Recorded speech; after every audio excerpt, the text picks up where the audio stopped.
নমস্কার বন্ধুগণ, আমি কিছু বিষয় আজকে কথা বলতে চাই। বিষয়টা হচ্ছে এই আমাদের সমাজের একটা বড় রোগ ব্যাধি, সেটা হলো এই ধর্ষণ। এটা কিন্তু ধর্ষণ কিছু পার্টিকুলার জায়গায় সীমিত থাকে না।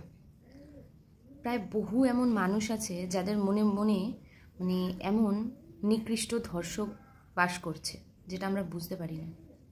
আজকে সামনে একটা এত জঘন্য কাণ্ড হয়েছে, সেটা নিয়ে আমরা সারা দেশবাসী, বিদেশের লোকজনও এটা নিয়ে প্রতিবাদ করছে, এটা নিয়ে লড়াই করছে যাতে সঠিক বিচার পায়। কিন্তু what about social media rape? আমি কেন বলছি কথাটা, সোশ্যাল মিডিয়া রেপ কেন বললাম কথাটা? প্রতিনিয়ত রাস্তাঘাটের রেপ তো কমন রয়েছে, দীর্ঘকাল ধরে চলে আসছে। সোশ্যাল মিডিয়ার রেপ সোশ্যাল মিডিয়া হচ্ছে ছেলেদের লাইসেন্স পেয়ে যাওয়া কিছু কিছু ছেলেদের, যারা ওপেন মেয়েদেরকে মুখ দিয়ে চোখ দিয়ে ধর্ষণ করে দিয়ে চলে যেতে পারে। আমি ফর অ্যান এক্সাম্পল আমি একটা জিনিস বলি। ইদানিং একজন মেয়েকে দেখা যাচ্ছে, আমি জানি না মেয়েটি আমাদের ইন্ডিয়ার কিনা বা বাংলাদেশের কোন জায়গাকার আমি জানি না। মেয়েটি স্লোগান দিচ্ছে, wherever I go, however I dress, no means no, yes means yes. তো মেয়েটি একটা ধর্ষণ, একটা এত নিকৃষ্ট, একটা জঘন্য একটা কাণ্ড ঘটেছে, সেইটার এগেনস্টে প্রতিবাদ করছে ঠিক সমস্ত দেশবাসীর মতোই। জাস্ট মেয়েটা হাইলাইট হয়েছে, কিছু ছেলেদের চোখটা এতটা রেপিস্ট চোখ। একটি ছেলে সে এই ভিডিওটা নিয়ে পোস্ট করেছে, আমি ছেলেটির নামটা ভুলে গেলাম, আমি ভিডিওটা দেখলাম, আমি খুঁজে পেলে আমি লিঙ্ক দিয়ে দেবো। পোস্ট করেছে যে ভাই কেউ মেয়েটিকে ব্রা কিনে দে। ভাই কেন? এগুলো কেন হবে?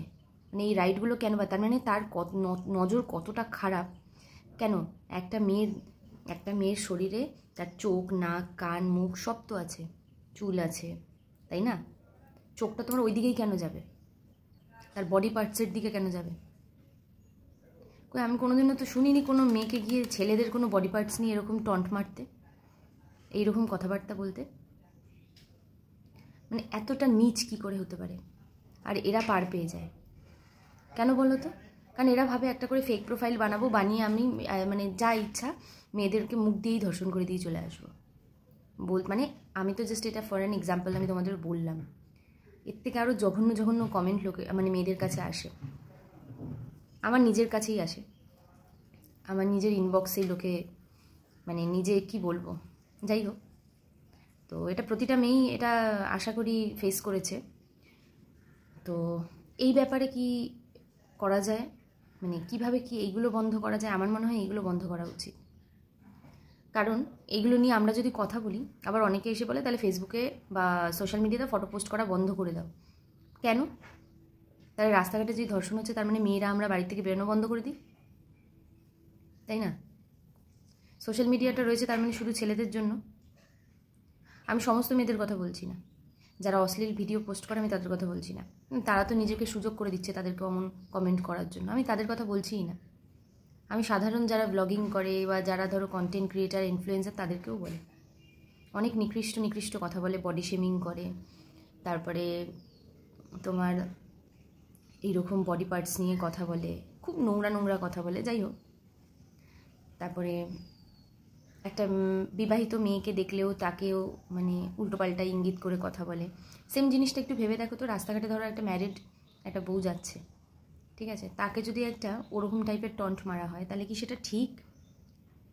সেটা অন্যায় নয়? বেশিরভাগই আমাদেরকে বলা হয় ইগনোর করে যাও, এরা ফেক প্রোফাইল, ইগনোর করে যাও। আরে ভাই, একটা রেপিস্ট কিন্তু একদিনে তৈরি হয় না। আমি ইগনোর করতে পারি না, আমি জবাব দিই, আমি ওপেন এনে জবাব দিই, কিন্তু আমি একা জবাব দিলে কি করে হবে? সোশ্যাল মিডিয়ার ব্যাপারে কি নিয়ম আছে একটু আমাকে জানান, কেউ যদি জানেন কি নিয়ম আছে জানান।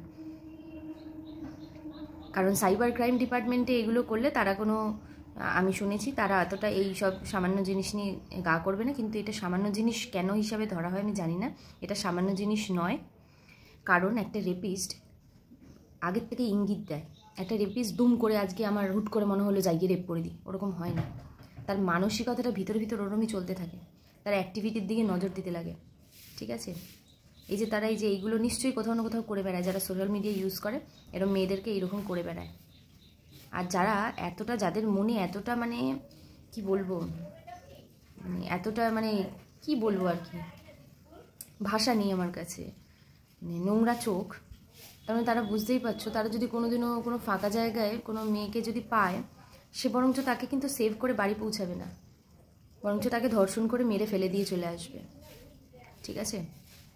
তাই জন্য আমি বলতে চাইছি, এখন যখন প্রতিবাদ উঠেছে, এখন যখন নারীর স্বাধীনতা নিয়ে কথাটা উঠেছে, তাহলে প্লিজ রিকোয়েস্ট করছি, নারীদের শুধু রাস্তাঘাট বলে নয়, সমস্ত জায়গায় যেন স্বাধীনতাটা দেওয়া হয়। সোশ্যাল মিডিয়া কিন্তু কারোর একার প্ল্যাটফর্ম নয়, শুধু ছেলেদের প্ল্যাটফর্ম নয়, ঠিক আছে? আমাদেরকে বলা হয় তাহলে পোস্ট করছো কেন, তাহলে ঘরে বসে থাকো, ঠিক আছে? পোস্ট করলে শুনতেই হবে কেন? আমি একটা পোস্ট করেছিলাম যে আমি ইনবক্সে মেসেজ করি না, এটা আমার ব্যক্তিগত চয়েস, আমি ইনবক্সে মেসেজ করি না। আমাকে ভরে ভরে ওর মধ্যে কমেন্ট রয়েছে, ও তার মানে টাকা কামানোর জন্য সোশ্যাল মিডিয়ায় চলে এসছো, নাচন কোদন করছো, যদিও আমি নাচন কোদন করি না। নাচন কোদন কথাটা কি, যারা ধরো ডান্সার আছে, আমি নয় ওইসব কিছুই পারি না, আমি নর্মাল একজন কন্টেন্ট ক্রিয়েটার, হাসির ভিডিও বানাই, মজার ভিডিও বানাই, ডেলি ব্লগিং করি, যাই হোক। যারা ধরো ডান্সার, মানে তাদেরকে এরকমভাবে অবহেলা করবে, তারা তো শিল্পী, তার মানে তাদেরকেও এরকমভাবে অপমান করবে, মানে তারা টিভিতে পারফরমেন্স দেখায় বলে তাদেরটা মাফ করা যায়, তাদেরকেও ছাড়ে না, মাফ কি, বড় বড় সেলিব্রিটি, বড় বড় শিল্পীদের ছাড়া হয় না, আমরা তো চুনোপুটি, কিন্তু কেন করা হবে এটা? আমি এটুকু জানতে চাই যে সোশ্যাল মিডিয়ার রেপটা মানে কি কোনো রেপ হিসাবে গণ্য নয়? চোখ দিয়ে ধর্ষণ, মুখ দিয়ে ধর্ষণ, এগুলো ধর্ষণ নয়? এগুলোর কি বিচার আছে, এগুলোর কি সলিউশন আছে? প্লিজ এগুলো নিয়ে কেউ ভেবো।